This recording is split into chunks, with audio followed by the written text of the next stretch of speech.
నివార్ తుఫాన్. ఒక గ్రామంలో రాజు అనే వ్యక్తి ఉండేవాడు.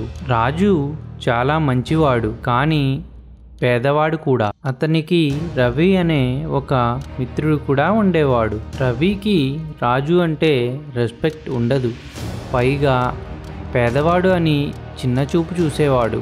ఒకరోజు నివార్ తుఫాను తీవ్ర స్థాయిలో వస్తుంది. అందువల్ల ఊరు మొత్తం మునిగిపోతుంది. అందులో పాపం రాజు ఇల్లు కూడా మునిగిపోతుంది.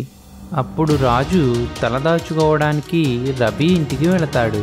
కానీ రవి రాజుకి షెల్టర్ ఇవ్వనని చెప్పేస్తాడు. అది విన్న రాజుకి ఏం చేయాలో అర్థం కాదు.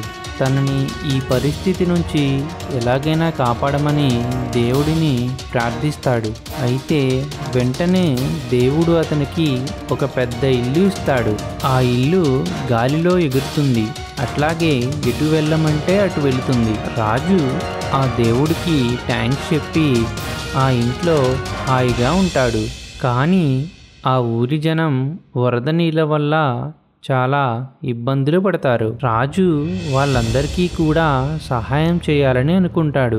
ఆ విలేజ్లో ఉండే అందరినీ తన ఇంట్లోనే ఉండేలా చూసుకుంటాడు. అలా 2 రోజులు గడిచిపోతాయి.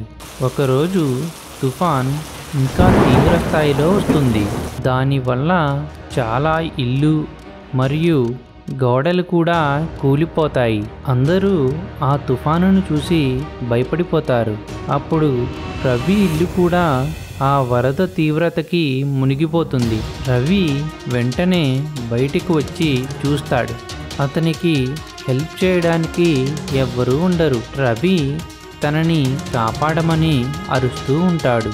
అప్పుడే అటువైపు నుంచి వస్తున్న రాజు రవిని చూస్తాడు.